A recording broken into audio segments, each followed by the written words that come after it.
ఆత్మీయారాధనా ఆత్మీయారాధనా ఆత్మీయారాధనా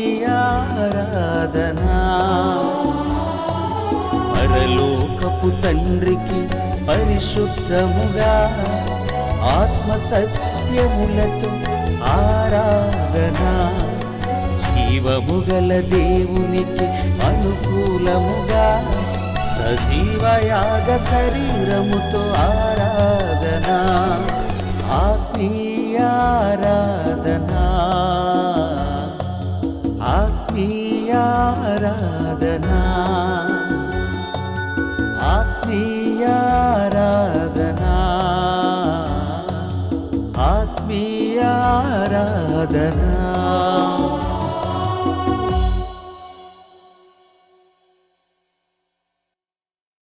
ఆత్మీయ ఆరాధన సందేశాన్ని వినటానికి సిద్ధపడి ఉన్నటువంటి నా ప్రియ సహోదరి సహోదరులారా, మీ అందరికీ మన ప్రభువును రక్షకుడునైన యేసుక్రీస్తు వారి పేరిట నా హృదయపూర్వకమైన వందనములు తెలియజేయుచున్నాను. ప్రియులారా, మీరంతా కూడా దేవుని వాక్యమును నేర్చుకుంటూ ఆత్మీయంగాను శారీరకంగాను క్షేమంగా ఉన్నారని నేను భావిస్తున్నాను. ప్రార్థన యందు నిలకడగా ఉండాలి. దేవుని వాక్యమును చదువుటయందు, దేవుని వాక్యమును వినుటయందు, దేవుని వాక్యమును అనేకులకు పరిచయం చేసే పని యందు మనం ఎడతెగక ఉండాలి.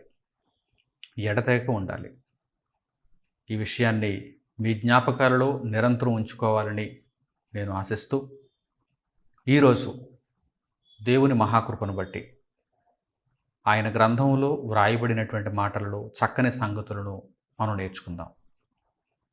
అపొస్తలుడైన పౌలు గారు కొలస్సీయులకు రాసినటువంటి పత్రికలో చర్చిస్తున్నటువంటి ఒక గొప్ప విషయం ఏంటంటే, మనము క్రీస్తుతో కూడా లేపబడిన వారమైతే పైనున్న వాటినే వెదకాలి అని ఆయన తెలియజేస్తున్నారు. మనము క్రీస్తుతో కూడా లేపబడిన వారమైతే అంటే యేసుక్రీస్తు ప్రభువునందు ఎవరైతే విశ్వాసం ఉంచుతారో, ప్రభువులో ఎవరైతే నూతనంగా జన్మిస్తారో వారు క్రీస్తుతో కూడా లేపబడిన వారు. అంటే ప్రభువులో నూతనమైన జీవితమును పొందినవారు అని అర్థం. వారు ఏం చేయాలి? వారు ఎలా ఉంటారు? పైనున్న వాటిని వెతుకుతారు.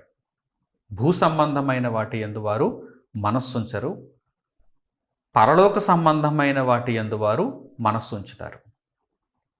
ఇది ఎలాగో మన జీవితాలలో ఆ మాటలు నెరవేరుతున్నాయో లేదో, మనం నిత్యత్వంలో ప్రవేశించటానికి సిద్ధంగా ఉన్నామో లేదో ఈరోజు ఈ పాఠ్యాంశం ద్వారా మనలను మనమే పరీక్షించుకుంటూ చక్కని దేవుని జ్ఞానపు సంగతులను మనం నేర్చుకుందాం.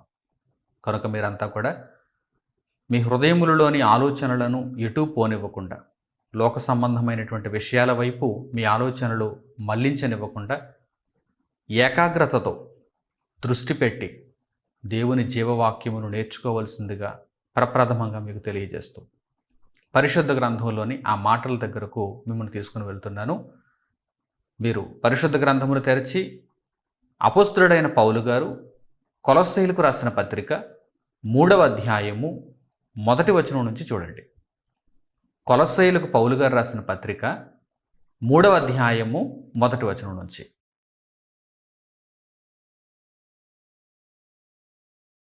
మీరు క్రీస్తుతో కూడా లేపబడిన వారైతే పైనున్న వాటినే వెదకుడి.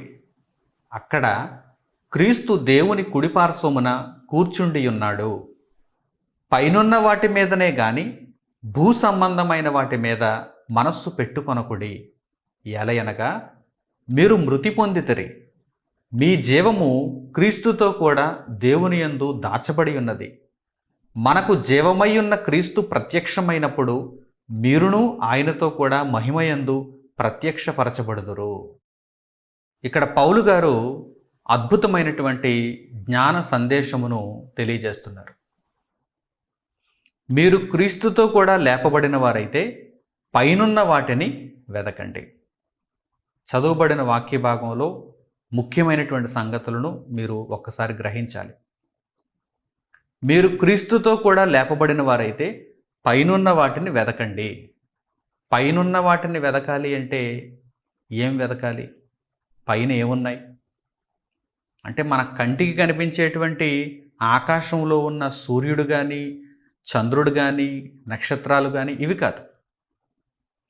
మేఘాలు కనిపిస్తున్నాయి, నీలి ఆకాశం కనిపిస్తుంది, అప్పుడప్పుడు గాలిలో ఎగురుతున్నటువంటి విమానాలు, హెలికాప్టర్లు కనిపిస్తున్నాయి. ఇవి కాదు. పైనున్న వాటిని అంటే పైనున్న పరలోకంలో ఉన్న వాటిని, పైన ఉన్న ఆ లోకములో ఉన్నటువంటి వాటిని వెతకాలి. ఎందుకంటే శాశ్వతమైన చిరునామా మనది పరలోకం. ఆ పరలోకములోనికి మనం వెళ్ళవలసిన వారముగా ఉన్నాం కనుక మీరు క్రీస్తుతో కూడా లేపబడిన వారైతే, దేవుడు బాప్తిస్మమును ఒక సాదృశ్యంగా మనకు చూపిస్తున్నారు. నీటిలో ముంచబడి తిరిగి పైకి లేపబడటం అంటే క్రీస్తులో జీవితం మనకు ఎలా ప్రారంభమవుతుంది? పాతి పెట్టబడి తిరిగి పైకి లేపినట్టుగా ఆ సాదృశ్య రూపకంలో దేవుడు మనకు చూపిస్తూ ఈ విధంగా ప్రారంభమవుతుంది. మనం పైకి లేపబడిన వారం, పైనున్న వాటి మీద దృష్టి పెట్టాలి. క్రిందకు అనగద్రొక్కబడిన వారం కాదు. క్రిందనున్న వాటి మీద, భూ సంబంధమైన వాటి మీద కావచ్చు, లేక పాతాళ సంబంధమైన వాటి మీద కావచ్చు, క్రింద ఉన్న వాటి మీద దృష్టి పెట్టడానికి మనం క్రిందకు అనగద్రొక్కబడలేదు. మనము నీటిలో పైకి లేపబడ్డాము. బాప్తిస్మం ఇచ్చేటప్పుడు ఏం చేస్తారు? నీటిలో సమాధి చేసి, అనగా నీటిలో ముంచి ప్రభువైన క్రీస్తు నామములో పైకి లేపుతారు. మీరు క్రీస్తుతో కూడా లేపబడిన వారైతే పైనున్న వాటిని వెతకండి. అప్పటి నుంచి ఎప్పుడైతే ప్రభువునందు విశ్వాసం ఉంచి దేవుని మాటలను అంగీకరించి మీ పాపములను ఒప్పుకొని పాపక్షమాపణ నిమిత్తము ప్రభువైన యేసుక్రీస్తును వేడుకుంటున్నారో అప్పుడు మీకు దేవుని వరము, ఒక రక్షణ అనుగ్రహింపబడుతుంది. అప్పుడే మీరు బాప్తిస్మం తీసుకోవాలి. బాప్తిస్మం తీసుకున్నప్పుడు దేవుడు మనకు ఏమి నేర్పిస్తున్నాడు? మీరు క్రీస్తుతో కూడా లేపబడ్డారు. మీరు క్రీస్తుతో కూడా లేపబడిన వారైతే పైనున్న వాటినే వెతకండి. పైనున్న వాటినే వెతకండి. అక్కడ క్రీస్తు దేవుని కుడిపార్శ్వమందు కూర్చుండి ఉన్నాడు. అక్కడ దేవుడున్నాడు, దేవుని కుడిపార్శ్వమందు క్రీస్తు కూర్చుండి ఉన్నాడు. ఈ విషయాన్ని జ్ఞాపకంలో ఉంచుకుంటూ పైనున్న వాటిని వెతకండి. అక్కడ దేవుడున్నాడు, దేవుణ్ణి వెతకండి. అక్కడ ప్రభువు ఉన్నాడు, ప్రభువును వెతకండి. వెతకడం అంటే ఆయనను గూర్చి తెలుసుకుంటూ, ఆయన ఆలోచనల్లో ఉంటూ, ఆయన కొరకు బ్రతకడమే వెతకడం అంటే. వెతకడం అంటే ఏదో పోగొట్టుకున్నటువంటి వస్తువును వెతకే మాదిరిగా కాదు. నిరంతరం ఆ ఆలోచనలో ఉండటం, నిరంతరం ఆయన కొరకు బ్రతకడం, ఆయనను గూర్చి తెలుసుకోవాలనేటువంటి తృష్ణతో తెలుసుకున్న ప్రతి సంగతిని, పరిశుద్ధ గ్రంథంలో ఆయనను గూర్చి తెలుసుకున్న ప్రతి సంగతిని మన జీవిత కాలంలో పాటిస్తూ, ఆయన యందు సంతోషిస్తూ, ఆయనలో బ్రతకడమే వెతకడం. ఆయనను వెతకడం, పైనున్న వాటిని వెతకడం. మీరు క్రీస్తుతో కూడా లేపబడిన వారైతే పైనున్న వాటిని వెతకండి. అక్కడ దేవుని కుడిపార్శ్వమందు క్రీస్తు కూర్చుండి ఉన్నాడు. అలాగే పైనున్న వాటినే కానీ భూ సంబంధమైన వాటిని మీరు వెతకకండి. అంటే భూ సంబంధమైన వాటి మీద మనసు పెట్టుకోవద్దని అర్థం. అక్కడ ఆ విధంగానే కదా రాయబడింది. పైనున్న వాటిని వెతకాలి అంటే పైనున్న వాటి మీద మనసు పెట్టుకోవాలి. భూ సంబంధమైన వాటిని వెతకకూడదు అంటే భూ సంబంధమైన వాటి మీద మీరు మనసు పెట్టుకోకూడదు. ఎందుకనగా కారణాన్ని కూడా అక్కడ తెలియజేస్తున్నాడు. కారణాన్ని కూడా ఏంటా కారణం? మీరు మృతి పొందితిరి. అదేంటండి, మేము బ్రతికే ఉన్నాం కదా అనుకుంటారు చాలామంది. మేము బ్రతికే ఉన్నాం కదా అనుకుంటారు చాలామంది. శారీరకంగా నీవు చనిపోయావని దేవుడు చెప్పటం లేదు. పాపపు జీవితంలో నీవు చనిపోయావు, ప్రాచీన పురుషునిగా నీవు చనిపోయావు అని దేవుడు తెలియజేస్తున్నాడు. ముందున్న జీవితాన్ని బట్టి, ముందున్న వ్యక్తిత్వాన్ని బట్టి నువ్వు చనిపోయావు. ముందు మనిషి చనిపోయాడు, ఇప్పుడు క్రొత్త మనిషి పుట్టాడు, క్రొత్త మనిషి జీవిస్తున్నాడు. ఇది మీకు అర్థం కావాలంటే కొన్ని ఉదాహరణలు చెప్పాలి. బాగా అర్థం చేసుకోవడం ప్రయత్నం చేయండి. భూ సంబంధమైన వాటి మీద మనం మనసు పెట్టుకోకూడదు. పర సంబంధమైన వాటి మీద, అనగా పైనున్న వాటి మీద మనం మనసు పెట్టుకోవాలి. పైనున్న వాటిని వెతకాలి. ఎందుకనగా మనము పాత జీవితం విషయంలో, పాపముల విషయంలో మృతి చెందాము. ఇది మనకు అర్థం కావాలంటే కొన్ని ఉదాహరణలు మీకు చెప్పాలి. కొన్ని ఉదాహరణలు మీరు నేర్చుకోవాలి. అప్పుడు మీకు ఆ విషయం బాగా అర్థమవుతుంది. క్రీస్తులో నేను జన్మించిన తరువాత పైనున్న వాటిని ఎలా వెతకాలి, ఈ విషయం మనకు అర్థం కావాలంటే ఇప్పుడు నేను చెప్పబోయేటువంటి ఉదాహరణలు జాగ్రత్తగా వినండి. ఒక రోగగ్రస్తుడు ఏదైనా ఒక భయంకరమైనటువంటి రోగంతో బాధపడుతున్నప్పుడు ఒక మంచి వైద్యుని దగ్గరికి వెళ్ళాలనుకుంటాడు. ఒక మంచి వైద్యుని దగ్గరికి వెళ్ళాలనుకుంటాడు. ఆ వైద్యుడి దగ్గరికి వెళ్ళాడు అనుకుందాం. వైద్యుడు ట్రీట్మెంట్ చేస్తాడు. ఒక కోర్సు ఉంటుంది, ఒక ట్రీట్మెంట్ చేస్తాడు. అది ఒక సర్జరీ కావచ్చు, లేకపోతే మెడిసిన్స్ ద్వారా తగ్గించడం కావచ్చు, ఏదైనా వైద్యం చేస్తాడు. ఒక మంచి వైద్యుడు రోగికి వైద్యం చేస్తాడు. వైద్యం పూర్తయిన తర్వాత కొన్ని రోజులకు మరలా ఈ రోగి విజిట్ చేస్తాడు. డాక్టర్ని విజిట్ చేస్తాడు. వైద్యుడిని మళ్ళీ కలుస్తాడు. ఎందుకంటే మళ్ళీ కలవాలి. ఎలా ఉందో చెప్పడానికి, ఇంకా ఏమైనా సైడ్ ఎఫెక్ట్స్ ఉన్నాయా అవన్నీ కూడా చెప్పడానికి వైద్యుడు మరలా పిలుస్తాడు.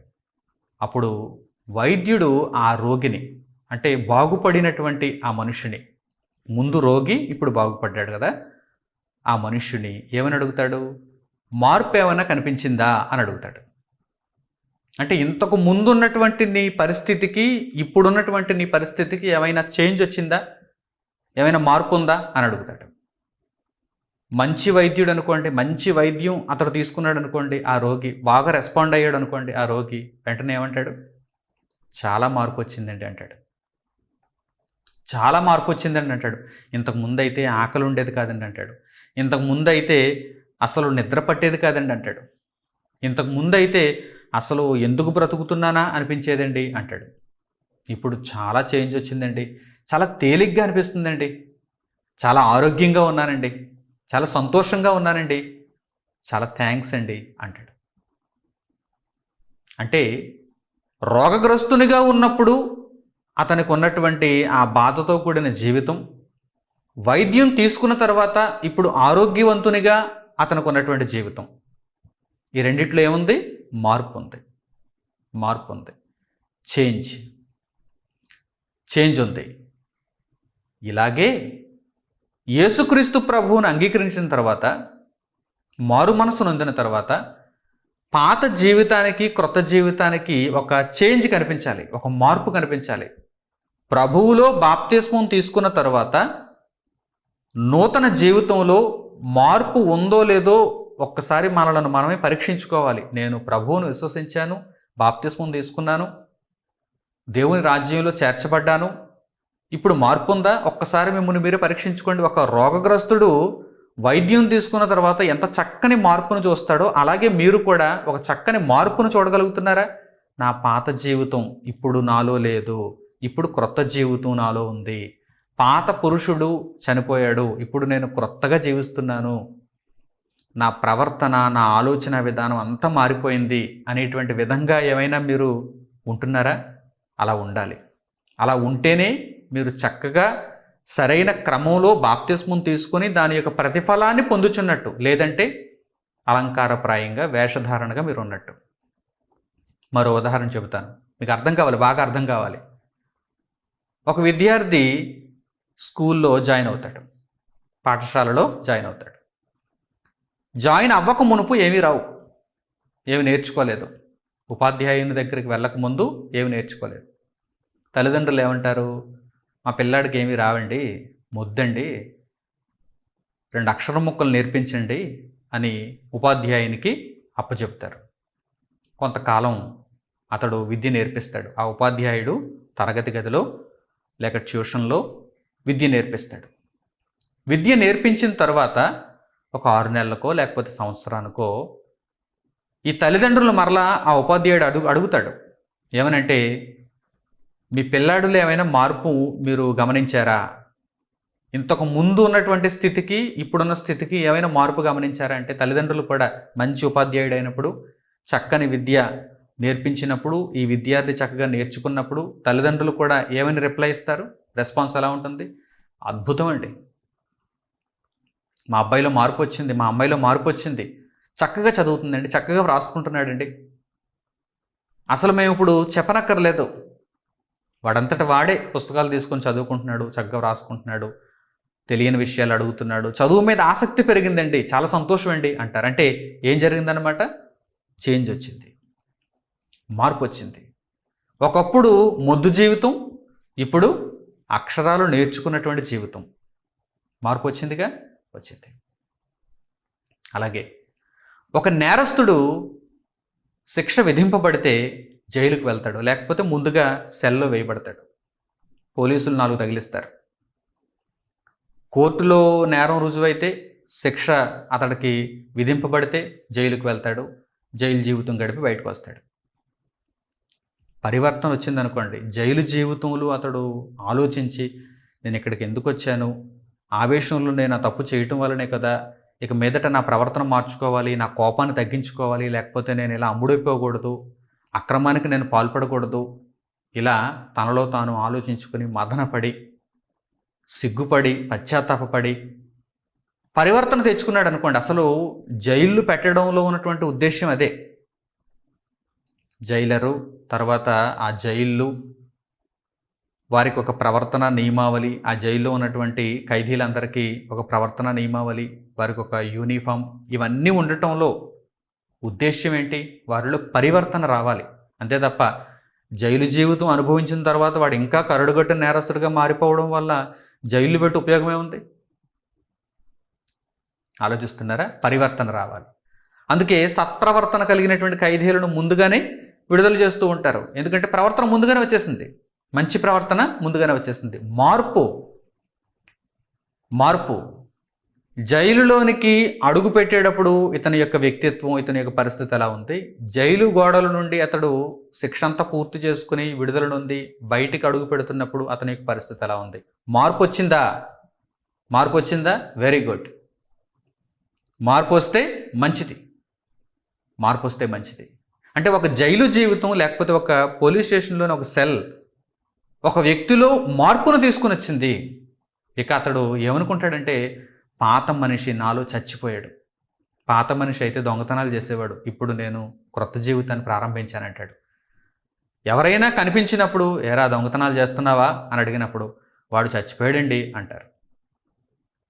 వాడు చచ్చిపోయాడండి, ముందు దొంగతనాలు చేసే వ్యక్తి నాలో చచ్చిపోయాడు, ఇప్పుడు నేను నీతిమంతుడిగా మారిపోయాను, నేను ఇక మీదట దొంగతనాలు చేయటం లేదు. ఎవరైనా అడిగినప్పుడు ఏరా ఇంతకు ముందులాగే అందరి మీద చేయి చేసుకుంటున్నావా? లేదండి, జైలు జీవితం గడిపొచ్చిన తర్వాత నాలో చాలా మార్పు వచ్చిందండి అంటూ ఉంటాడు.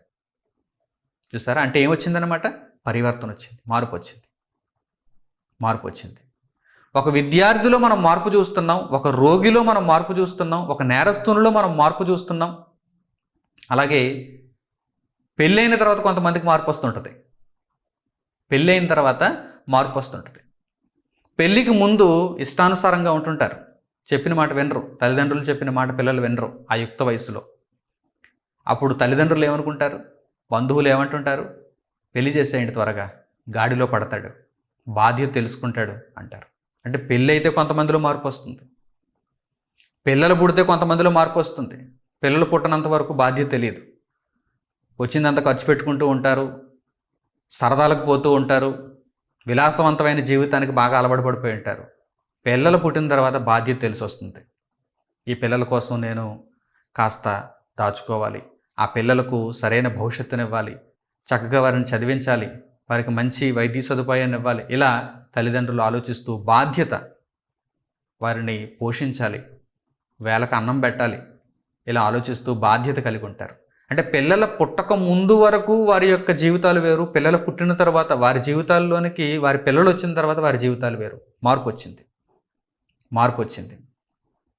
అలాగే జీవితంలో ఏదైనా తగలరాని దెబ్బ తగిలిందనుకోండి, అంటే ఏదైనా ఒక భయంకరమైనటువంటి యాక్సిడెంట్ అవ్వచ్చు, లేకపోతే ఏదైనా అవయవం రోగంతో అది పని చేయకపోవచ్చు. అలాంటి దెబ్బ తగిలినప్పుడు కూడా, కఠినమైనటువంటి పరిస్థితులు ఎదురైనప్పుడు, లేకపోతే ఆర్థికంగా చిదిగిపోవచ్చు, అలాంటప్పుడు కూడా మార్పు కలుగుతుంది, మనుషుల్లో మార్పు కలుగుతుంది.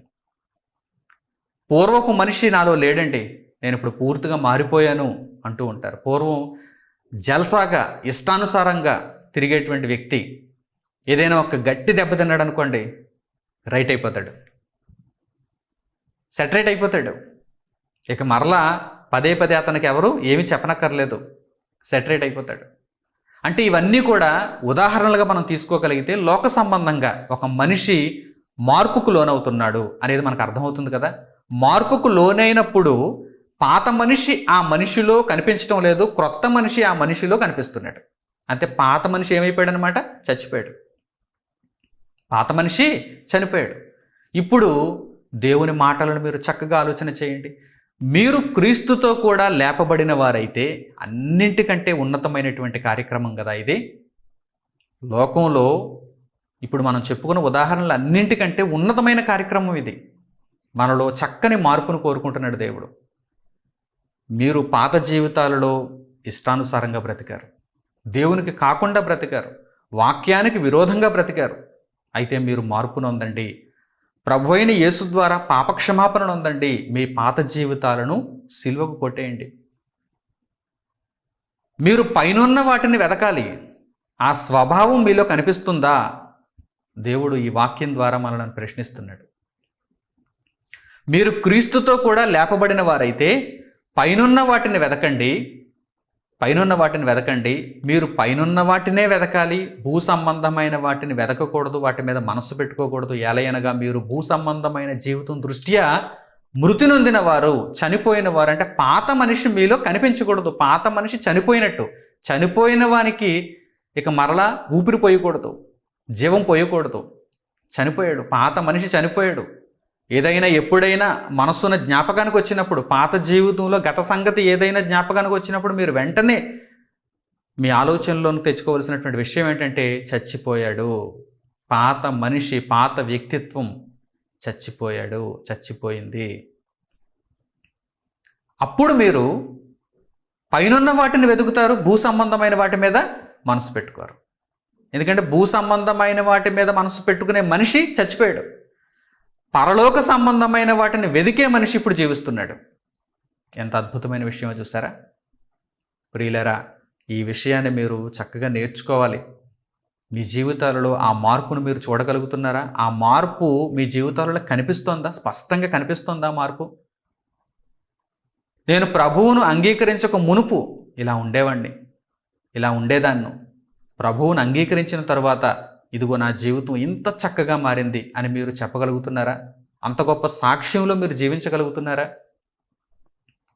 పరిశుద్ధ గ్రంథంలో కొన్ని ఉదాహరణలు మనం చూస్తే ఎంత చక్కగా వారు మార్పు కలిగి మంచి నిర్ణయాలతో క్రీస్తులో జీవితాన్ని వారు కొనసాగించుకున్నారో మనకు అర్థమవుతుంది. ప్రియులారా, ఏదో నామకార్థంగా ప్రభువులో జీవించడం కాదు, నామకార్థంగా ప్రభువులో జీవించడం కాదు, ఏదో జీవిస్తున్నామనే పేరుతో మృతులుగా జీవించడం కాదు. దేవుని కొరకు నిజంగా బ్రతికే వారముగా మనం ఉండాలి. ప్రభు అయిన యేసు శిష్యులుగా ఏర్పాటు చేసుకుంటున్నప్పుడు పేతురును కావచ్చు, అంద్రేయును కావచ్చు, యాకోబును కావచ్చు, యోహానును కావచ్చు, తదితర వ్యక్తులను శిష్యులుగా తనకు ఏర్పాటు చేసుకుంటున్నప్పుడు ఆయన పలుకుతున్న మాటలు ఒక్కసారి మనం చూడాలి.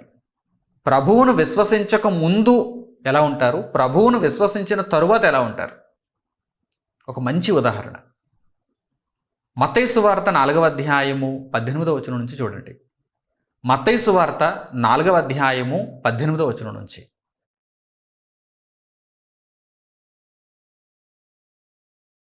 యేసు గలిలయ సముద్ర తీరమును నడుచుచుండగా పేతురు అనబడిన సీమోను అతని సహోదరుడైన అంద్రెయ అను 2 సహోదరులు సముద్రములో వల వేయుట చూచెను. వారు జాలరులు. ఆయన, నా వెంబడి రండి, నేను మిమ్మును మనుష్యులను పట్టు జాలరులనుగా చేతునని వారితో చెప్పాను. వెంటనే వారు తమ వలలు విడిచిపెట్టి ఆయనను వెంబడించిరి. యేసుక్రీస్తు ప్రభు ఏర్పాటు చేసుకున్నటువంటి శిష్యులు, వారి వృత్తులు ఎలా ఉన్నాయి? ఆ శిష్యుల్లో కొందరి వృత్తులు ఎలా ఉన్నాయి? చేపలను పట్టేవారు, సముద్ర తీరమందు చేపలను పట్టేవారు, జాలరులు, చేపలు పట్టే జాలరులు. క్రీస్తును అంగీకరించక మునుపు, క్రీస్తును వెంబడించక మునుపు. ప్రభువు ఏమని తెలియజేస్తున్నారు? నేను మీ జీవితాలలో ప్రవేశించానంటే, మీరు నన్ను వెంబడించారంటే, మీరు పాత జీవితం విషయంలో మృతి నొందిన వారై నా విషయమై తిరిగి జన్మించి జీవించువారైతే గనుక మీరు ఇక మీదట చేపలు పట్టే జాలరులుగా ఉండరు, మనుష్యులను పట్టే జాలరులుగా ఉంటారు. మనుష్యులను పట్టే జాలరులుగా ఉంటారు. అంటే మార్పు ఎంత స్పష్టంగా కనిపిస్తుందో చూడండి. పేతురు గారు కావచ్చు, అంద్రేయ గారు కావచ్చు, యోహాను గారు కావచ్చు, యాకోబు గారు కావచ్చు, ఒకప్పుడు మునుపు జీవితాలు క్రీస్తు వారి జీవితాలలోనికి రాకముందు, దేవుని రక్షణ వారికి ఇంకా పరిచయం కాకముందు వారు ఎలాంటి వారు? సముద్రంలో చేపలు పట్టుకునేవారు. సముద్రంలో చేపలు పట్టుకునే జాలరులు. క్రీస్తు వారి జీవితాలలో రక్షణ వెలుగును ఉదయింపచేసినప్పుడు వారు ఎలాంటి వారు? మనుష్యులను పట్టే జాలరులు. ఇప్పుడు వారిలో సముద్రంలో చేపలను పట్టే జాలరి చచ్చిపోయాడు, లోకమందు మనుష్యులను పట్టే జాలరి పుట్టాడు. ఎంత స్పష్టమైన మార్పు చూడండి. మార్పు తెలిసిందా, మార్పు గమనించిందంటే వారు ఏం చెప్తారు? స్పష్టంగా చెప్తారు. వెంటనే వారు తమ వలలు విడిచిపెట్టి ఆయనను వెంబడించిరి. అంటే ఈ వలలతో ఇప్పుడు మాకు పని లేదు, మేము పైనున్న వాటిని వెతకటానికి ఈయనతో పాటు వెళ్ళిపోతున్నాం, ఆయనను వెంబడిస్తున్నాం. లోకములో ఉండి భూ సంబంధమైన వాటి మీద మనస్సు పెట్టుకుంటే కనుక ఈ వలలతో మాకు పని ఉంటుంది.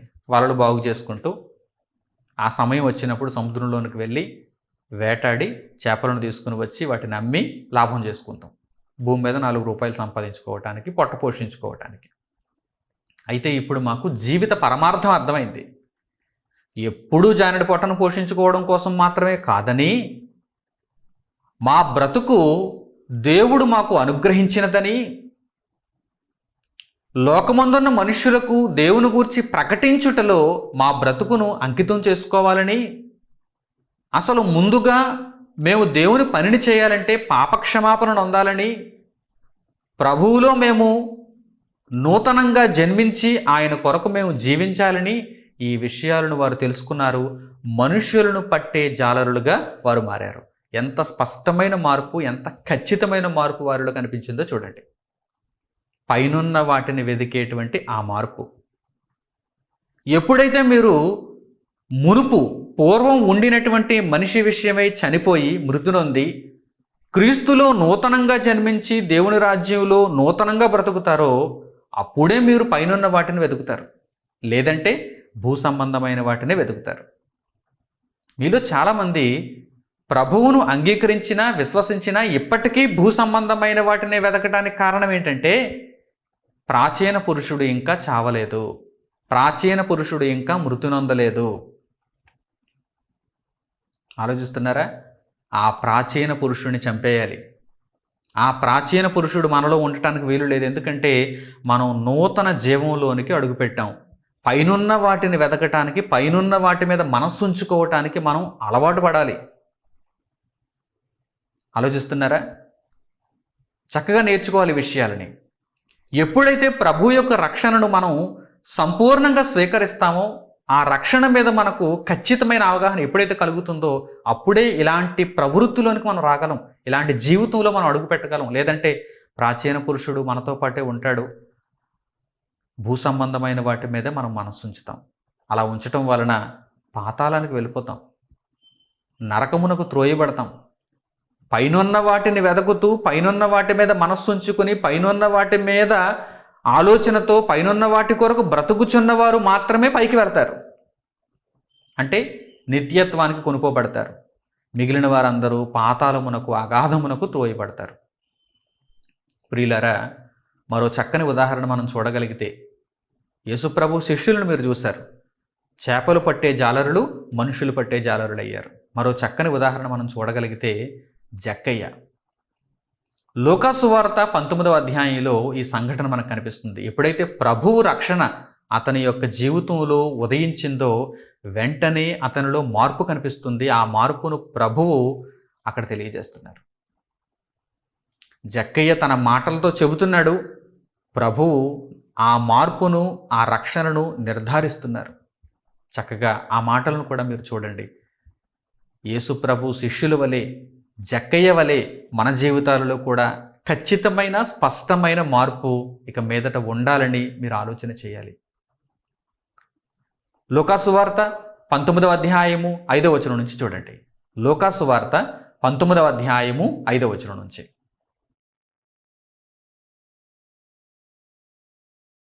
యేసు ఆ చోటికి వచ్చినప్పుడు కన్నులెత్తి చూచి, జక్కయ్య, త్వరగా దిగుము, నేడు నేను నీ ఎంట నుండవలసి ఉన్నదని అతనితో చెప్పగా, అతడు త్వరగా దిగి సంతోషముతో ఆయనను చేర్చుకొనెను. అందరూ అది చూచి, ఈయన పాపియైన మనుషుని యొద్ద బస చెయ్య వెళ్ళనని చాలా సనుగుకొనిరి. జక్కయ్య నిలువబడి, ఇదిగో ప్రభువా, నా ఆస్తిలో సగము బేదలకిచ్చుచున్నాను. నేనెవని యొద్దనైనను అన్యాయముగా దేనినైనను తీసుకుని ఎడల అతనికి 4 గంతలు మరలా చెల్లింతునని ప్రభువుతో చెప్పెను. అందుకు యేసు, ఇతడును అబ్రహాము కుమారుడే, ఎందుకనగా నేడు ఈ ఇంటికి రక్షణ వచ్చి ఉన్నది. ప్రియులైన నా సహోదరి సహోదరులారా, ఇక్కడ మరో ఉదాహరణగా జక్కయ్య కనిపిస్తున్నాడు. జక్కయ్యను గూర్చి సమాజంలో ఉన్నటువంటి పేరేంటి? పాపి అయిన మనుష్యుడు. ఆ చుట్టూ ఉన్న జనసమూహం ఏమనుకుంటున్నారు చూడండి. పాపి అయిన ఈ మనుషుని దగ్గరకు యేసు వెళ్తున్నాడేంటి అనుకుంటున్నారు. అంటే జక్కయ్య విషయంలో సమాజంలో ఉన్నటువంటి గుర్తింపు ఏంటంటే, జక్కయ్య ఒక పాపి అయిన మనిషి. పాపి అయిన మనిషి ఎప్పటికీ పాపిగానే ఉండిపోవాలా? పాపాత్ముడు నిరంతరం పాపాత్ముడుగానే ఉండిపోయి పాతాళానికి పోవాలా? ప్రభు వచ్చింది ఎందుకు? నశించిన దానిని వెదకి రక్షించుటకు ప్రభువు లోకంలోనికి వచ్చారు. ఆ తర్వాత అదే మాట ఆయనను గురించి వ్రాయబడింది. పాపాత్ముడు పాపాత్ముడుగా ఉండిపోవడానికి వీలు లేదు. ప్రాచీన పురుషునిగా మనలో ఉండిపోయి మనలను పాతాళానికి తీసుకుని వెళ్ళిపోవటానికి వీలు లేదు. జక్కయ్య ఎప్పుడైతే ప్రభువును చేర్చుకున్నాడో, ప్రభువు రక్షణను అంగీకరించాడో, వెంటనే ఆ మార్పు చూడండి. ప్రభువా, జక్కయ్య నిలువబడి, ప్రభువా, ఇదిగో నా ఆస్తిలో సగము బేదలకిచ్చుచున్నాను. నాకింత ఆస్తి అక్కర్లేదు, సగం బేదలకిచ్చేస్తున్నాను. ఇక మిగిలిన సంగతి ఏంటంటే, నేను ఎవని యొద్దనైనను అన్యాయముగా దేనినైనను ఇంతకు మునుపు ప్రాచీన జీవితంలో ఇప్పటి వరకు నీవు నా జీవితంలో ప్రవేశించినంత వరకు నేను ఎవని యొద్దనైనను అన్యాయముగా దేనినైనను తీసుకొని ఉంటే గనుక, ఎందుకంటే సుంకపు గుత్తదారుడు ట్యాక్స్ కలెక్టర్, అందరి దగ్గర అధికారం చేసి ఎవరి యొద్దనైనా ఏమైనా తీసుకోగలిగినటువంటి అధికారం ఉన్నవాడు. నేను ఎవరి యొద్దనైనను ఇంతకు మునుపు అన్యాయముగా ఏమైనను తీసుకుని ఉంటే గనుక వారికి ఇప్పుడు తిరిగి 4 గంతలు ఇచ్చేస్తాను, చెల్లించేస్తాను. ఎంత గొప్ప మార్పు కలిగిన హృదయం చూడండి. అంటే పాత జక్కయ్య ఇప్పుడు జక్కయ్యలో ఉన్నాడా? లేడు. పాత జక్కయ్య చచ్చిపోయాడు, నూతనముగా జక్కయ్య జన్మించాడు. అందుకే కదా ప్రభు నికోదేముతో అంటున్నారు, ఒకడు క్రొత్తగా జన్మించితేనే కానీ దేవుని రాజ్యంలో ప్రవేశించలేడు. క్రొత్తగా జన్మించాలి. పాత జక్కయ్య చచ్చిపోయాడు, క్రొత్త జక్కయ్య జన్మించాడు. అందుకే క్రొత్త జక్కయ్య మాట్లాడుతున్నాడు, ఇదిగో క్రొత్త జక్కయ్య ఇప్పుడు పాపి అయిన మనుషునిగా ఉండడు, అందరి దగ్గర అన్యాయంగా తీసుకునేటువంటి మనిషిగా ఇక మీదట ఉండడు. నా ఆస్తిలో సగం బేదలకు ఇచ్చేస్తున్నాను. నేను ఎవని యొద్దనైనను అన్యాయముగా దేనినైనను తీసుకుంటే తిరిగి వారికి మరలా 4 గంతలు చెల్లించేస్తాను. అప్పుడు ప్రభు అంటున్నారు, ఇతడును అబ్రహాము కుమారుడే, అతని ఇంటికి రక్షణ వచ్చి ఉన్నది. అతడును అబ్రహాము కుమారుడే. పాపాత్ముడని ఆ ముద్ర ఇప్పుడు చెరిపివేయబడింది. పాపి అయిన మనుష్యుడు అనే ముద్ర ఇప్పుడు చెరిపివేయబడింది. ఎందుకు? పాపాత్ముడైన మనిషి చచ్చిపోయాడు, పాత జక్కయ్య చచ్చిపోయాడు, ఇప్పుడు పాత జక్కయ్య లేడు. పాపి అయిన జక్కయ్య అని అందరూ అనటానికి ఇప్పుడు వీలు లేదు. ఎందుకంటే ప్రభువును కలిగిన జక్కయ్య నీతిమంతుడుగా బ్రతుకుతున్నాడు, నూతనంగా జన్మించాడు, నూతన జీవితంలోనికి అడుగుపెట్టాడు. ఆ మార్పు ఎంత స్పష్టంగా కనిపించిందో చూడండి. ప్రియులైన నా సహోదరి సహోదరులారా, ఎన్నోసార్లు ఈ మాటలు మీరు విని ఉండవచ్చు, చదువుకుని ఉండొచ్చు, కానీ సంపూర్ణంగా గ్రహించారా? మీ హృదయాలలో ఈ మాటలను స్థిరపరచుకున్నారా? ఈ మాటల ప్రకారం మీరు జీవిస్తున్నారా? ఈ మాటల యొక్క ప్రభావం మీ జీవితాలలో కనిపిస్తోందా? మార్పు మన జీవితాలలో ఉండాలి. పాత మనిషి చచ్చిపోవాలి. పాత మనిషి ఇక కనిపించడానికి వీలు లేదు. క్రొత్త మనిషే, క్రీస్తులో నూతనమైన మనిషే మనలో జీవించాలి. అలా జీవించేటప్పుడు మనం ఏం చేస్తాం? పైనున్న వాటిని వెతుకుతాము. భూ సంబంధమైన వాటి మీద మనస్సే ఉంచుకోం. భూ సంబంధమైన వాటి మీద మనస్సే ఉంచుకోం. మరో అద్భుతమైన ఉదాహరణ చెప్పమంటారా? ఒక చక్కని స్త్రీ, సమరయ స్త్రీ. సమరయ స్త్రీకి ప్రభువును గూర్చి తెలియకముందు, రక్షణను గూర్చి ఆమెకు ఇంకా పరిచయం కాకముందు ఆమె యొక్క ఆలోచన అంతా ఎలా ఉండేదో తెలుసా? భూ సంబంధమైన ఆలోచన, భూ సంబంధమైన వాటి మీద మనస్సు.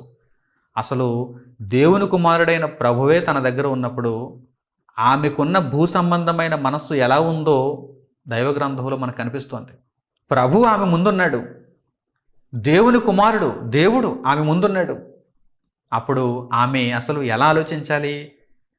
ప్రభువును గురించి ఆలోచించాలి, పైనున్న వాటి మీద ఆలోచన కలిగి ఉండాలి. కానీ అప్పటికింకా ప్రభువులో ఉన్న రక్షణ ఆమెకు తెలియబడలేదు. ఆ రక్షణ ఇంకా ఆమె జీవితంలో ఉదయించలేదు. ఆమె ఇంకా ప్రాచీన స్త్రీని చంపలేదు. కనుక ప్రాచీన స్త్రీగా ఆమెకున్న ఆలోచన ఏంటంటే, బావిలో నీళ్లు చేదుకొని ఇంటికి తీసుకుని వెళ్ళటం, త్రాగటం, దప్పిక తీర్చుకోవటం, ఆ తర్వాత మరల కుండ ఖాళీ అయితే బావి దగ్గరకు రావడం, నీరు తీసుకుని వెళ్ళడం. భూ సంబంధమైనటువంటి ఆలోచన. ప్రభువు ఎన్ని విషయాలు చెబుతున్నా సరే భూ సంబంధమైనటువంటి మాటలు ఆమె ద్వారా వస్తున్నాయి. ప్రభువు పరలోక సంబంధమైనటువంటి విషయాలను ఆమెతో ప్రస్తావిస్తున్నారు, కానీ ఆమె మాత్రం భూ సంబంధమైన విషయాలనే మాత్రమే మాట్లాడుతుంది. చేదుకొనుటకు నీకేమీ లేదు, ఎలా నీటిని పైకి చేదుతావు? ఆ తర్వాత ఈ బావి చాలా లోతైనది. ఆ తర్వాత నేను ఇంత దూరం రాకుండా ఉండటానికి నాకు ఆ జీవజలం ఏదో ఇప్పించేస్తే ఇంటి దగ్గరే ఉండి నేను ఆ జీవజలాన్ని దాహం వేసినప్పుడల్లా తాగుతాను. భూ సంబంధమైనటువంటి మనస్సు. చూద్దాం, పరిశుద్ధ గ్రంథంలో ఆ మాటలు రాయబడ్డాయి. అసలు ఆమెలో భూ సంబంధమైన మనస్సు, ప్రాచీన స్త్రీ ఎలా ఉందో ఆ మాటలు ఎలా ఉన్నాయో ఒక్కసారి మనం చూద్దాం. యోహాను సువార్త 4వ అధ్యాయము 15వ వచనాన్ని చూడండి. ప్రభు ఆమె జీవితంలో ఇంకా ఉదయించక మునుపు, ఆ రక్షణ ఆమె జీవితంలోనికి ప్రవేశించక మునుపు ఆమె యొక్క ప్రవర్తన, ఆమె యొక్క విధానం ఎలా ఉందో, ఆమె మాటలు ఎలా ఉన్నాయో మనం చూద్దాం. యోహాను సువార్త 4వ అధ్యాయము 15వ వచనం. యోహాను సువార్త 4వ అధ్యాయము 15వ వచనం చూడండి.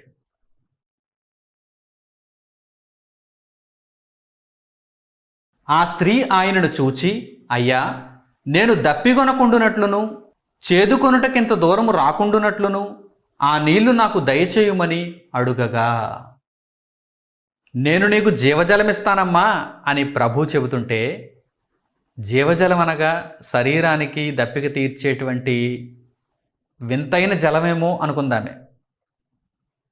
నా దప్పిక తీర్చుకోవటానికి చేదుకొనుటకు ఇంత దూరం రాలేకపోతున్నాను నేను యాకోబు బావి దగ్గరికి, కనుక నాకు ఆ జీవజలం ఏదో ఇప్పిస్తే ఇంటి దగ్గర కూర్చొని దప్పిక తీర్చుకుంటాను, దప్పిక వేసినప్పుడల్లా దప్పిక తీర్చుకుంటాను, శరీర సంబంధమైన బ్రతుకులో ముందుకు వెళ్ళిపోతాను అంటుంది ఆమె తెలియక. అంటే ఇంకా ఆమెకు రక్షణ ఉదయించలేదు. ఈరోజు చాలామంది నామకార్థ క్రైస్తవులలో రక్షణ ఉదయించలేదు కనుకనే ప్రభువు ద్వారా భూ సంబంధంగా మాకు ఏం దొరుకుతుందని చూస్తున్నారు. ప్రభువు వలన భూ సంబంధంగా మాకు ఏం దొరుకుతుంది? ఆ రోజు సమరయ స్త్రీ కూడా ప్రభువు రక్షణ ఉదయించక మునుపు ఎలా ఆలోచించింది? జీవజలం ఇస్తానమ్మా అంటే త్రాగుటకు నీళ్ళు అనుకుంది. శరీరానికి కలిగే దప్పిక, ఆ దప్పిక తీర్చుకొనుటకు నీళ్ళు అనుకుంది.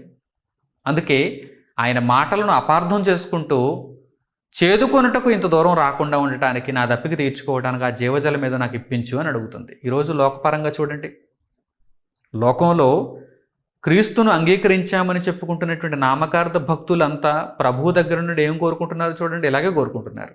అంటే వారి జీవితాలలో రక్షణ ఇంకా వారికి పరిచయం కాలేదు. ప్రాచీన పురుషుడు ఇంకా చావలేదు. అందుకే లోక సంబంధంగా అనేకమైనటువంటి కోరికలను కలిగి ఉంటున్నారు. లోక సంబంధంగా అనేకమైనటువంటి ఆలోచనలతో వారు బ్రతుకుతున్నారు. ప్రభువును నమ్ముకుంటే కష్టాలు పోతాయా? ప్రభువును నమ్ముకుంటే వివాహం అవుతుందా? ప్రభువును నమ్ముకుంటే పిల్లలు పుడతారా? ప్రభువును నమ్ముకుంటే రోగాలు పోతాయా? ప్రభువును నమ్ముకుంటే కేసులు గట్టెక్కుతామా? ప్రభువుని నమ్ముకుంటే వ్యాపారంలో లాభం కలుగుతుందా? ప్రభువుని నమ్ముకుంటే ఉద్యోగం వస్తుందా? ప్రభువుని నమ్ముకుంటే ఉన్న ఉద్యోగంలో ప్రమోషన్ వస్తుందా? ఏంటంటిది? వింతైన బ్రతుకు. దేవుడు అనుగ్రహించిన రక్షణను ఇంకా కన్నులారా చూడలేని బ్రతుకులు ఇవన్నీ. అందుకే ప్రభువుని ఏం కోరుకుంటున్నారు? లోక సంబంధమైన వాటిని కోరుకుంటున్నారు. భూ సంబంధమైన వాటి మీద మనస్సు ఉంచుతున్నారు. భూ సంబంధమైన వాటి మీద. సమరయ స్త్రీ కూడా అచ్చం అలానే ప్రభువు రక్షణ ఇంకా పరిచయం కానిదై ఏమడుగుతుంది? నా దప్పిక తీర్చుకోవటానికి, చేదుకొనుటకి ఇంత దూరం రాకుండా ఉండటానికి ఆ జీవజలం నాకు ఇప్పించు అన్నప్పుడు ప్రభువు జీవజలం అంటే ఏమిటో తెలియజేశారు. అప్పుడు ఆ స్త్రీ, అయ్యా నీవు ప్రవక్తవని గ్రహించుచున్నాను. బుద్ధి తక్కువై నీతో ఇంతకు మునుపు బుద్ధిహీనముగా మాట్లాడాను. అయితే ఇప్పుడు రక్షణ యొక్క వెలుగు నాకు అనుగ్రహింపబడింది. మేము ఎదురు చూచుచున్న మెస్సయ్య నీవే అని నేను గ్రహించాను అని తన జీవితంలోనికి ప్రభువును ఆహ్వానించిన తరువాత ఆమె ప్రవర్తన ఎలా మారిపోయిందో ఇప్పుడు మీరు చూస్తే ఆశ్చర్యపోతారు. ప్రభువు ఆమె జీవితంలోనికి వచ్చిన తర్వాత ఈమె ప్రవర్తన ఎలా మారిపోయిందో తెలుసా? చూద్దాం. పరిశుద్ధ గ్రంథంలో వాక్యంలో రాయబడినటువంటి ఆ మార్పును మీరు కల్లారా చూడండి. అసలు మార్పు అంటే అలా ఉండాలి. మార్పు అంటే అలా ఉండాలి. అంతకు మునుపు ఎలా ఉంది? జీవజలం ఇస్తానమ్మా అంటే కనీసం మాట వరుసకైనా సరే జీవజలం ఇవ్వు ప్రభువా, నేను జీవజలాన్ని తాగి నా ఆత్మను శుద్ధి చేసుకుంటాను, నా ఆత్మను బ్రతికించుకుంటాను అని చెప్పటం పోయి, జీవజలం ఇస్తాను అనగానే భూ సంబంధమైన మనస్సు కదా, చేదుకొనుటకు ఎంత దూరం రాకుండా ఉండటానికి, నా దప్పిక తీర్చుకోవటానికి, ఇంటి దగ్గరే ఉండిపోవటానికి ఆ జీవజలం నాకు ఇప్పించు అని అడిగినటువంటి స్త్రీ ఎప్పుడైతే ప్రభు మాటల్లోని పరమార్థాన్ని గ్రహించిందో, ప్రభు రక్షణను తన కన్నులారా చూచిందో, అప్పుడు ఏం చేసిందో చూడండి. అప్పుడు ఆమె ప్రవర్తన ఎలా ఉందో చూడండి. ప్రాచీన స్త్రీ చనిపోయింది, నూతన స్త్రీ జన్మించింది. సమరయ స్త్రీలో ప్రాచీన స్త్రీ చనిపోయింది, నూతన స్త్రీ జన్మించింది. యోహాను సువార్త 4వ అధ్యాయము 28వ వచనం నుంచి ఆ ప్రవర్తన చూడండి. అదే సన్నివేశంలో, ఇంకా రోజులేం గడిచిపోలేదు, అదే సన్నివేశంలో, అదే సంఘటనలో ప్రభు మాటలు వింటూ వింటూ వింటూ ఉండేసరికి ఎప్పుడైతే హృదయం తెరవబడిందో ఏం చేసిందో చూడండి. ఆమె ప్రవర్తన ఎలా మారిపోయిందో చూడండి. మార్పు ఎంత స్పష్టంగా మనకు కనిపిస్తుందో చూడండి. యోహాను సువార్త, అదే యోహాను సువార్త, అదే 4వ అధ్యాయము, అదే రోజు, అదే సంఘటన 28వ వచనం నుంచి చూడండి. యోహాను సువార్త 4వ అధ్యాయము 28వ వచనం నుంచి.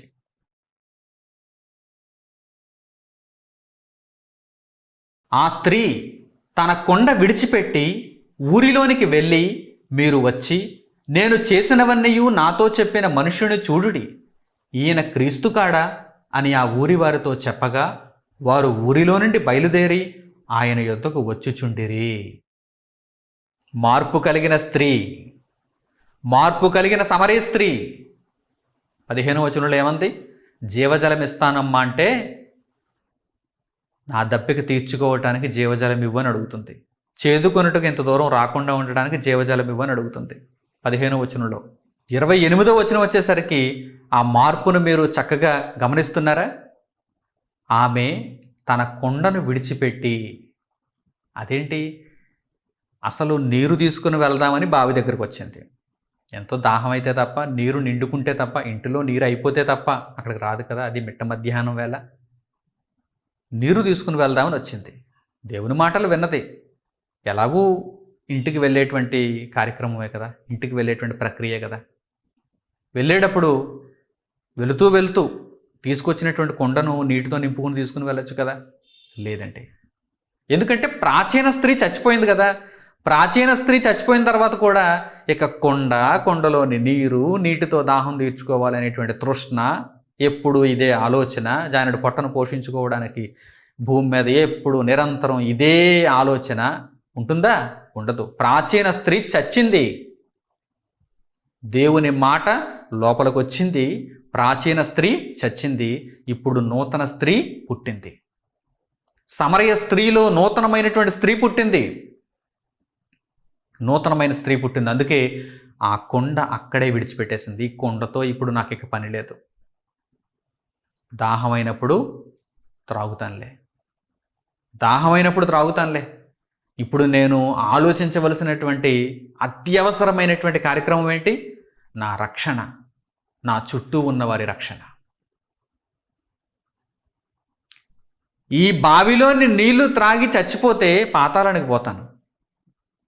ఈ బావిలోని నీళ్లు తాగి దప్పిక తీర్చుకుని ఇలాగే ఈ జీవితంలో చచ్చిపోతే పాతాళానికి పోతాను. భూ సంబంధమైన వాటి మీద మనసు ఉంచితే పాతాళానికి పోతాను. నేర్చుకుంది, అలా ఆలోచించింది, అర్థం చేసుకుంది. అయితే ఆయన ఇచ్చే జీవజలము వంటి వాక్యమును స్వీకరిస్తే నేను బ్రతుకుతాను. ఏది గొప్పది? పైనున్న వాటిని వెతకాలి. ఎంత చక్కని ఆలోచన కలిగి ఉందో చూడండి. నూతన స్త్రీ క్రొత్తగా జన్మించింది. ప్రభువులో జీవితం అంటే మార్పు స్పష్టంగా కనిపించాలి. కొండను విడిచిపెట్టింది, ఊరిలోనికి వెళ్ళింది, తాను చేసినవన్నీ తనతో చెప్పిన ప్రభువును గూర్చి వారికి తెలియజేసింది. మనం ఎదురు చూస్తున్న మెస్సయ్య ఆయనే అని దేవుని రక్షణను గూర్చి ప్రకటన చేసింది.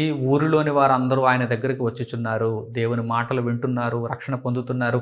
నేను ఒక్కరిదాన్నే కాదు బ్రతకడం, నాతో పాటు అనేక మందిని బ్రతికించాలి అనేటువంటి తృష్ణ, ఆలోచన, అభిలాష ఆమెలో కనిపిస్తుంది. అందుకే కొండ అక్కడే విడిచిపెట్టి వెళ్ళి ఊరిలో ఉన్న జనులందరికీ మెస్సయ్యను గూర్చి పరిచయం చేసింది.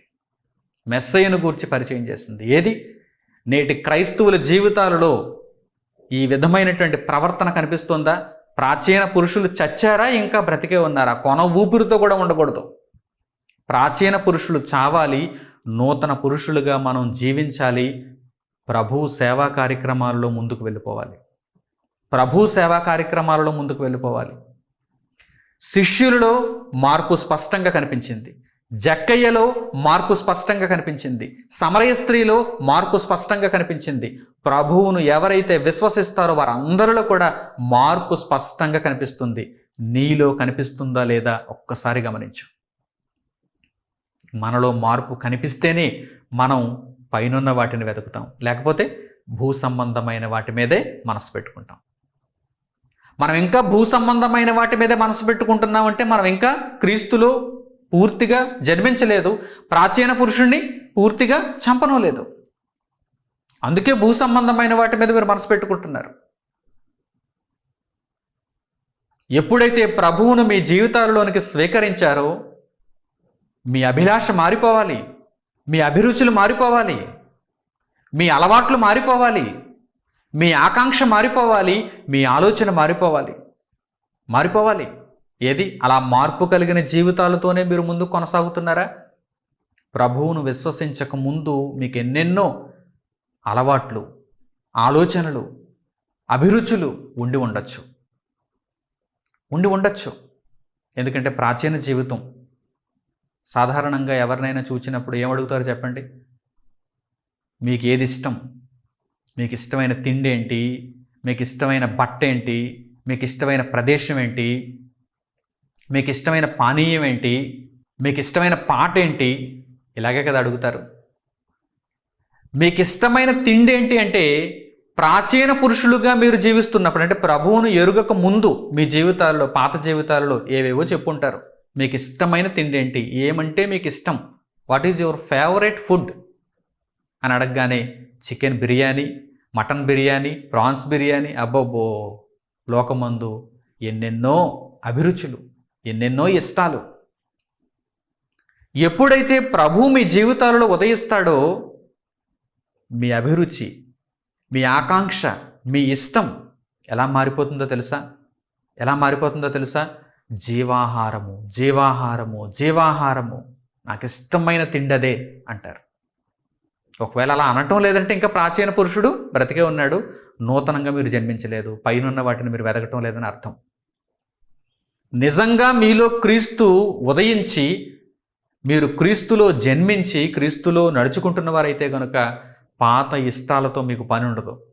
పాత ఇష్టాలను ప్రాచీన పురుషునితోనే విడిచిపెట్టేస్తారు. వాడు మృతునొందాడని చెబుతారు, వాడు చచ్చిపోయాడు.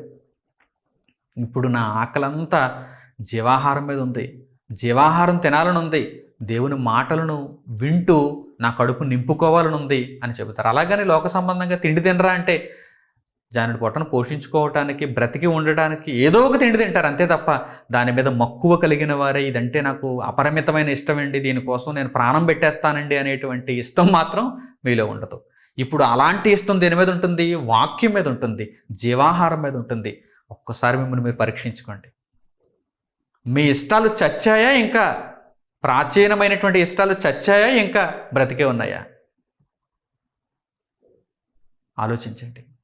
జీవాహారము తినేవారు ఎంతమంది? జీవాహారమును కోరుకునేవారు ఎంతమంది? పైనున్న వాటిని వెతికేవారు ఎంతమంది? యోహాను సువార్త 6వ అధ్యాయం 51వ వచనం చూడండి. జీవాహారమును గురించి అక్కడ వ్రాయబడింది. ఈ మాటలు తెలుసా?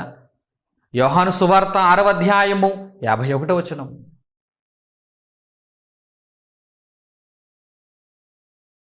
పరలోకము నుండి దిగి వచ్చిన జీవాహారమును నేనే. ఎవడైనను ఈ ఆహారము భుజించితే వాడెల్లప్పుడూ జీవించును. మరియు నేనిచ్చు ఆహారము లోకమునకు జీవము కొరకైన నా శరీరమే అని మీతో నిశ్చయముగా చెప్పుచున్నానెను. మన కోసం ప్రభువు పరలోకం నుండి ఆహారం తీసుకొచ్చారు.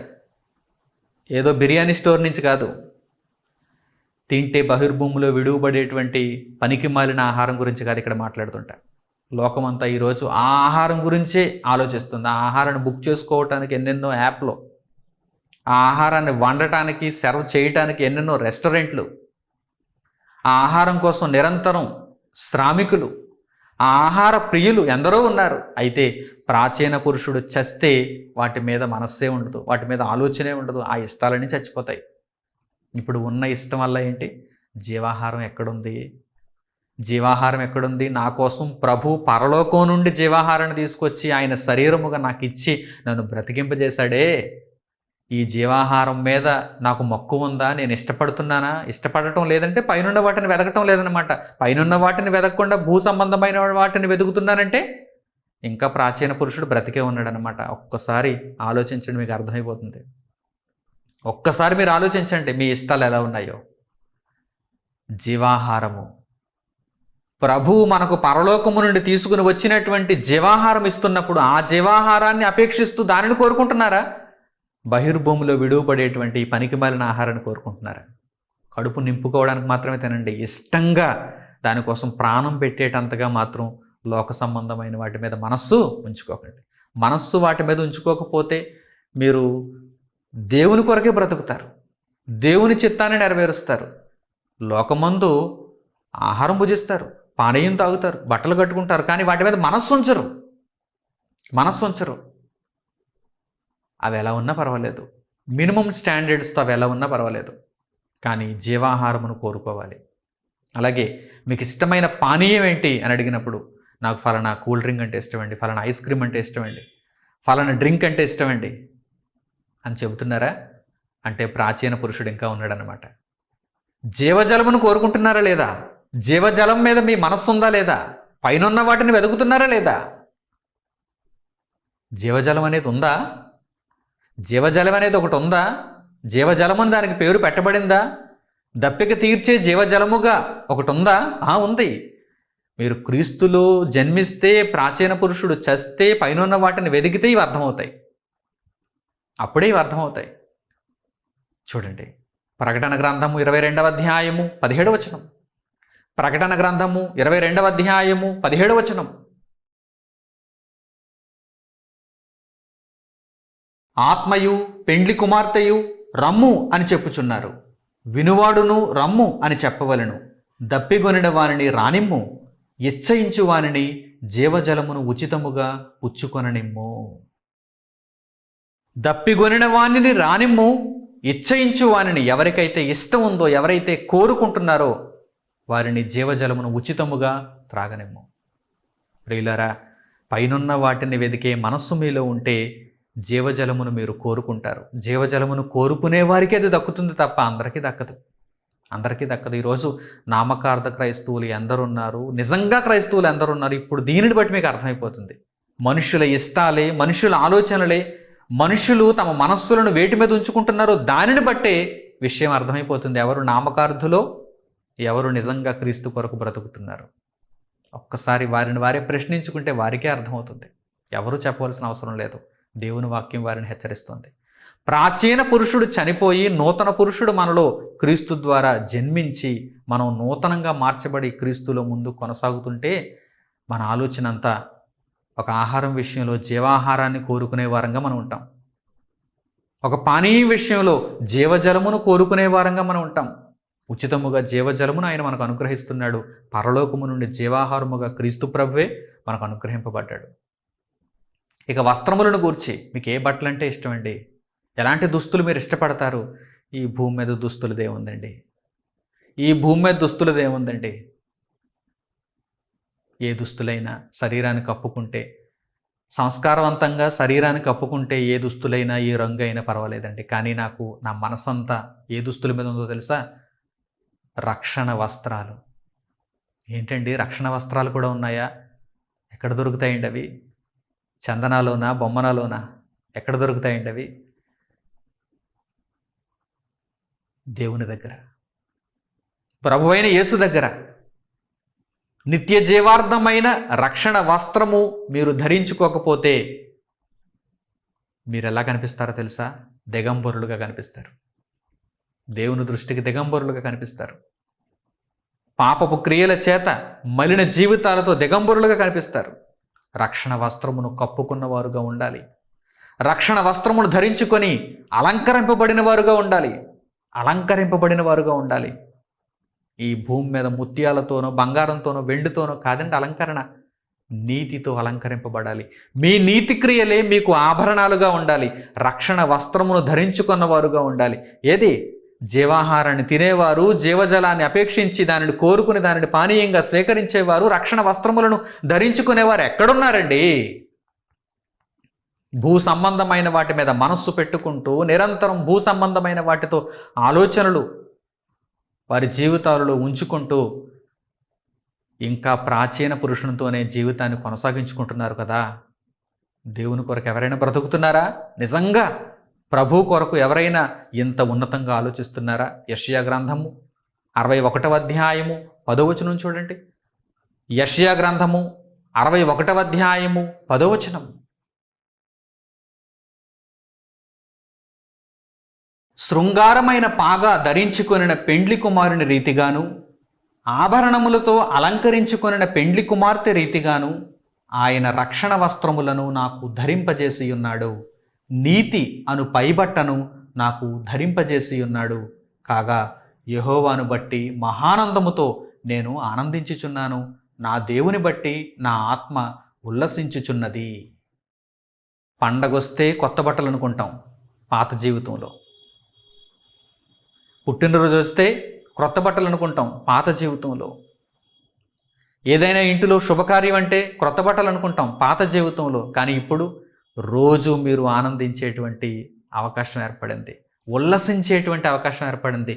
రక్షణ వస్త్రము మీరు ధరించుకుంటే ప్రభువునందు సంతోషమే సంతోషం. క్రొత్త బట్టలు వేసుకున్నవాడు దిగాలుగా కూర్చుంటాడా? తగదగా మెరిసిపోతూ ఉంటాడు. క్రొత్త బట్టలు వేసుకున్నవాడు చాలా ఆనందంగా ఉంటాడు.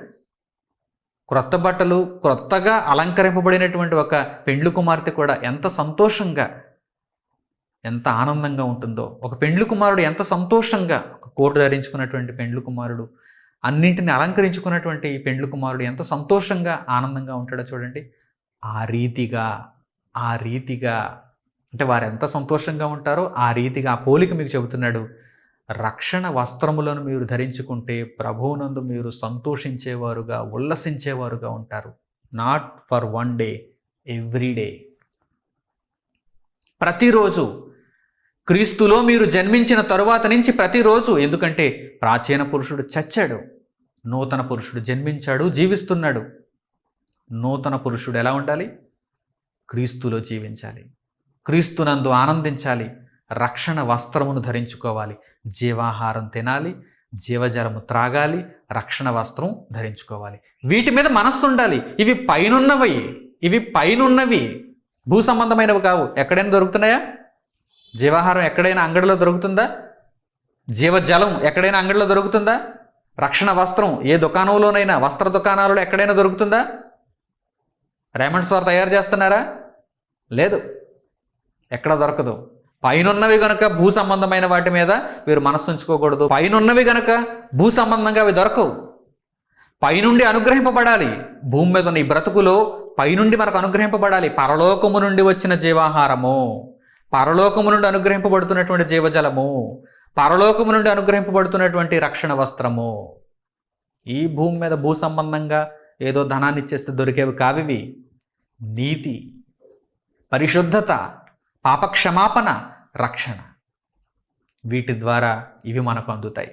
ఇక మీకు ఇష్టమైన ప్రదేశం ఏంటంటే, నాకు ఇష్టమైన ప్రదేశం అండి ఇండియాలో అయితే ఫలానాది, ఫారెన్లో అయితే ఫలానాది. అబ్బా, నీకు ఇష్టమైన ప్రదేశం, నాకు అక్కడికి వెళ్ళాలని ఉంటుందండి, ఇయర్లీ వన్స్ అయినా నేను ఒక ట్రిప్ వేస్తానండి, ఇలా మాట్లాడుకునేవారు చాలామంది ఉంటారు. టూరిస్టులు. ఇష్టమైన ప్రదేశం పరలోకం. ఎవరైతే క్రీస్తులో నూతనంగా జన్మిస్తారో వారికి ఇష్టమైన ప్రదేశం ఎలా ఉండాలి, ఎలా ఉంటుంది? ప్రాచీన పురుషుడు చచ్చిపోతే ఇక భూమి మీద ఏ ప్రదేశాన్ని కూడా ఇష్టపడరు, ఇష్టమైన ప్రదేశంగా వారి ఇష్టాల్లో చేర్చరు. నాకు ఇష్టమైన ప్రదేశం, నేను నిరంతరం ఉండాలనుకుంటున్న ప్రదేశం, నేను వెళ్ళాలనుకుంటున్న ప్రదేశం పరలోకం, నిత్యత్వం, తండ్రి ఉన్న లోకం. ఈ మాటను పరిశుద్ధ గ్రంథంలో మీరు చూడాలి. మీ ఇష్టం అలా ఉందో లేదో మీరు మేము పరీక్షించుకోవాలి. ఫిలిప్పీలకు పౌలు గారు రాసిన పత్రిక 3వ అధ్యాయము 20వ వచనం చూడండి. పౌలు గారు ఫిలిప్పీలకు రాసిన పత్రిక 3వ అధ్యాయము 20వ వచనం.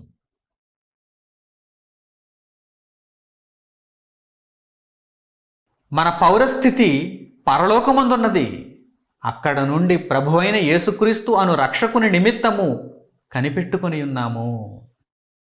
మన పౌరస్థితి పరలోకంలో ఉంటే ఏ ప్రదేశాన్ని మనం ఇష్టపడతాం చెప్పండి?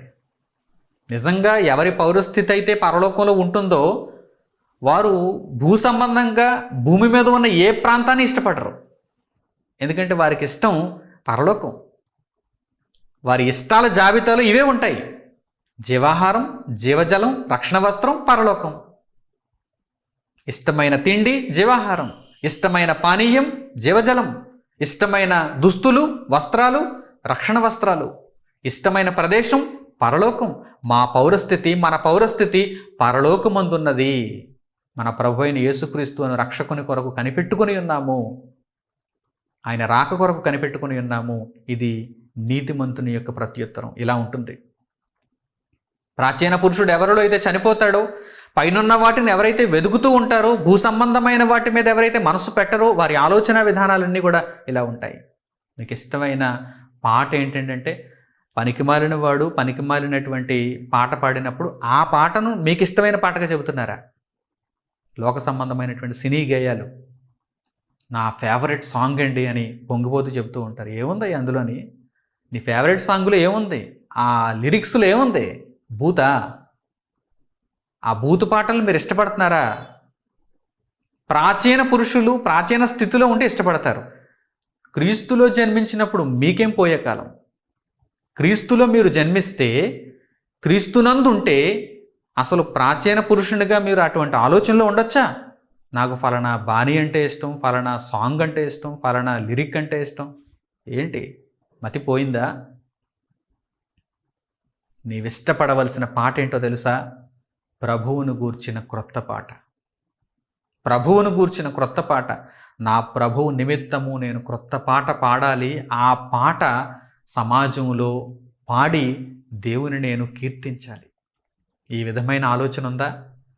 ఎవరైతే నూతనంగా జన్మిస్తారో వారిలోనే ఉంటుంది ఇలాంటి ఆలోచన.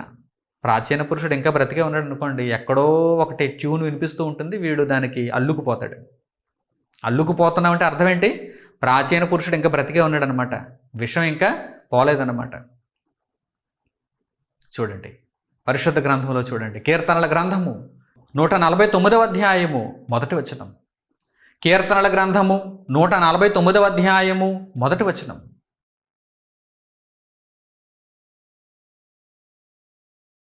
యెహోవాను స్తుతించుడి, యెహోవాకు క్రొత్త కీర్తన పాడుడి, భక్తులు కూడుకొను సమాజములో ఆయనకు స్తోత్ర గీతము పాడుడి.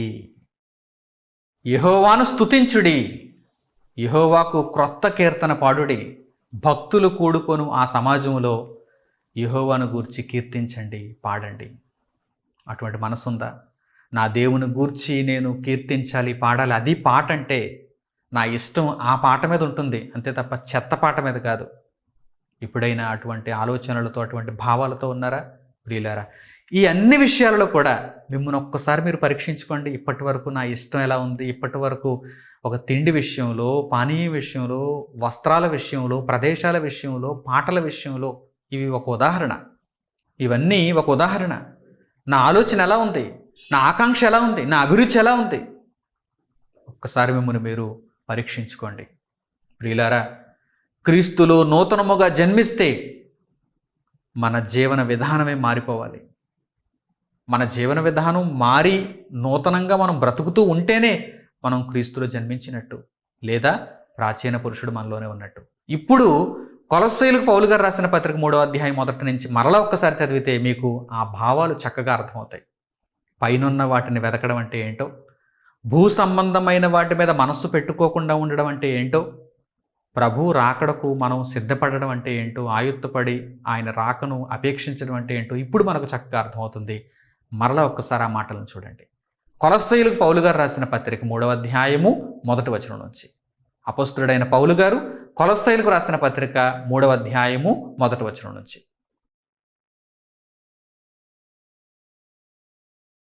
మీరు క్రీస్తుతో కూడా లేపబడిన వారైతే పైనున్న వాటినే వెదకుడి, అక్కడ క్రీస్తు దేవుని కుడిపార్శ్వమున కూర్చుండి ఉన్నాడు. పైనున్న వాటి మీదనే గాని భూ సంబంధమైన వాటి మీద మనస్సు పెట్టుకొనకుడి, ఎలయనగా మీరు మృతి పొందితిరి. మీ జీవము క్రీస్తుతో కూడా దేవుని యందు దాచబడి ఉన్నది. మనకు జీవమయ్యున్న క్రీస్తు ప్రత్యక్షమైనప్పుడు మీరును ఆయనతో కూడా మహిమయందు ప్రత్యక్షపరచబడుతురు. ప్రియులారా, ఇప్పుడు ఈ మాటలు మీకు బాగా అర్థమవుతున్నాయా? మీరు క్రీస్తుతో కూడా లేపబడిన వారైతే పైనున్న వాటినే వెదకండి, అక్షయతను వెదకండి, నిత్య జీవాన్ని వెదకండి. జీవాహారమును, జీవజలమును, రక్షణ వస్త్రములను, పరలోకమును, పరలోకపు పౌరస్థితిని, క్రొత్త కీర్తనను, ఇలాంటి వాటిని మీరు వెదకండి. దేవుణ్ణి వెదకండి, క్రీస్తుని వెదకండి. ఎలయనగా పైనున్న వాటిని మనం ఎందుకు వెదకాలంటే, భూ సంబంధమైన వాటి మీద మనం ఎందుకు మనస్సు ఉంచకుండా ఉండాలంటే మనం మృతి పొందాం. పాత పురుషుడు, ప్రాచీన పురుషుడు చచ్చాడు. ఇప్పుడు పాత పురుషుడు మనలో లేడు, నూతన పురుషుడు ఉన్నాడు. కనుక మనం పైనున్న వాటినే వెతుకుతున్నాం. లోకమంతా భూ సంబంధమైన వాటిని వెతుకుతుంది, మనం పైనున్న వాటిని వెతుకుతున్నాం. లోకమంతా ఇంకా మృతి పొందలేదు, లోకమంతా ఇంకా క్రీస్తు ప్రభు రక్షణను చూడలేదు. మనం క్రీస్తు ప్రభు రక్షణను చూచిన వారమైతే మనం మృతి పొందిన వారము. ప్రాచీన పురుషుని విషయంలో మృతి పొందిన వారము, పైనున్న వాటినే వెతకాలి. మన యొక్క జీవము క్రీస్తుతో కూడా దాచబడి ఉన్నది. ఆ నిత్య జీవం క్రీస్తుతో పాటు ఉంది. క్రీస్తు ప్రత్యక్షమైనప్పుడు మనకు ఆ జీవం ప్రత్యక్షపరచబడుతుంది. కనుక క్రీస్తు ప్రభువు రాకడను అపేక్షిస్తూ మన జీవితాలను సిద్ధం చేసుకుంటూ దేవుని కొరకు బ్రతుకుతూ మన ఇష్టాలు పైనున్న వాటి మీద ఉంచుకొని దేవునిని వెతకుతూ దేవుని వాక్యంలో మన బ్రతుకును ముందుకు కొనసాగించుకుంటూ ప్రభువుకు ఇష్టలుముగా మనం అంతా జీవించాలని హృదయపూర్వకంగా నేను కోరుకుంటూ ఈ దేవుని మాటలను ఇంతటితో ముగిస్తున్నాను. తండ్రి అయిన దేవునికి ప్రార్థనలు ఏకీభవించండి. పరలోకమందున మా కన్న తండ్రి, మీరు దయచేసిన అమూల్యమైన జ్ఞానపు నిధి కొరకు మా హృదయపూర్వకమైన కృతజ్ఞతాస్తుతులు మీకు చెల్లిస్తున్నాము. నాయన, మీ మాటలను కేవలము వినువారు మాత్రముగా మేము ఉండిపోకుండా విన్న మాటల ప్రకారం ప్రవర్తించి మేలును అనుభవించటానికి, ఆత్మను రక్షించుకోవటానికి మీ కృపను చూపి మాకు సహాయం చేయండి. ప్రాచీన పురుషుడు మాలో ఇంకా ఉండిపోతే ఆ ప్రాచీన పురుషుని చంపి క్రీస్తులో నూతనముగా తండ్రి మేము జీవిస్తూ ఇక మీదట మాలో జీవించేవాడు క్రీస్తే తప్ప మేము కాకుండా ఉండగలుగుటకు మీ కృపను, మీ సహాయమును మాకు దయచేయండి. పరిశుద్ధాత్మ సహాయమును మాకు అనుగ్రహించండి. దేవా, పైనున్న వాటిని వెదకుటలో ఏమాత్రం మేము అలసత్వాన్ని, అలక్ష్యాన్ని మేము చూపకుండా జాగరూకతతో ఉండి భూ సంబంధమైన వాటి మీద మనస్సు పెట్టుకోకుండా ప్రతి విషయమందు నాయన మీ వాక్యమునకు అనుకూలముగా బ్రతకగలుగుటకు మాకు సహాయం చేయండి. మీ మాటలు విన్నటువంటి మీ బిడ్డలందరికీ మీ కృపా కనికరములు, క్షేమములు తోడుగా ఉంచి ఈ వాక్యము వారందరిలో ప్రతిఫలించటానికి సహాయమును అనుగ్రహించండి. నాయన, మా అందరి జీవితాలలో అన్నవస్త్రములు కలిగిన వారముగా ఉండగలుగుటకు తండ్రి మాకు మీరు చూపుచున్న కృపను బట్టి, దయను బట్టి మీకు స్తోత్రములు తండ్రి, మీకు కృతజ్ఞతలు నాయన. మా ఆకలి తీర్చుచున్నారు తండ్రి. మాకు భూ సంబంధమైన వాటి విషయంలో ఒక తండ్రిగా మా అవసరతలు తీర్చుచు కాపాడుతున్నారు. వీటి మీద మేము మనస్సుంచుకోకుండా మొదట మీ రాజ్యమును నీతిని వెదకి నాయన అత్యున్నతమైన వాటిని కోరుకుంటూ వాటి మీద మనస్సుంచి వాటి కొరకు బ్రతుకుతూ ఉండగలుగుటకు సహాయం చేయండి దేవా. ప్రతి ఇబ్బంది నుండి ప్రతి ఆపద నుండి మమ్మల్ని తప్పించుచున్నారు. అడగక మునిపే మా అవసరతలు తీర్చుచున్నారు. మీ కృతజ్ఞతలు తండ్రి. నాయన మీ పనిని శక్తి లోపము లేకుండా సంపూర్ణముగా జరిగించుకొనగలుగుటకు ఈ మీ మాటలను మాలో ప్రతిఫలింపచేసుకుని అనేకులకు వాటిని పరిచయం చేస్తూ మీ సేవలో ముందుకు కొనసాగే భాగ్యం ఇమ్మని మిమ్మల్ని మరొక్కసారి వేడుకుంటూ మా ప్రార్థన విజ్ఞాపనములను మా ప్రభువును రక్షకుడునైన యేసుక్రీస్తు వారి పేరిట మిమ్మల్ని అడుగుచున్నాము తండ్రి. ఆమేన్. మన తండ్రి అయిన దేవుని ప్రేమ, మన రక్షకుడైన యేసుక్రీస్తు వారి కృప, మన ఆదరణకర్త అయిన పరిశుద్ధాత్మని అన్యోన్య సహవాసము మనందరికీ సదాకాలము తోడే నడిపించునుగాక. ఆమేన్. అందరికి వందనములు. సెలవు.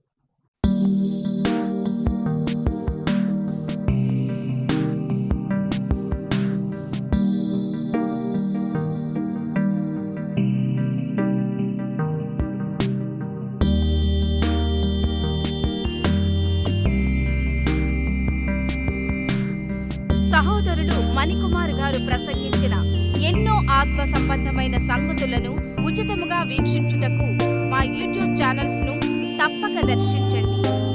మా సమాచారమును ఎప్పటికప్పుడు తెలుసుకుని ఆత్మీయాభివృద్ధి నొందవలనంటే మా యూట్యూబ్ ఛానల్స్ ను సబ్స్క్రైబ్ చేసుకోండి. సత్వర నోటిఫికేషన్ల కొరకు సబ్స్క్రైబ్ బటన్ ప్రక్కనే ఉన్న బెల్ సింబల్ ను క్లిక్ చేయండి. మరిన్ని వివరములకు మీరు సంప్రదించవలసిన మా ఫోన్ నెంబర్స్ 8978414178 మరియు 8333927666. ధన్యవాదములు. ఈ కార్యక్రమమును అనేక మందికి పరిచయం చేయగలరని ఆశిస్తున్నాము. ప్రభువైన యేసుక్రీస్తు పేరిట మీకు శుభములు.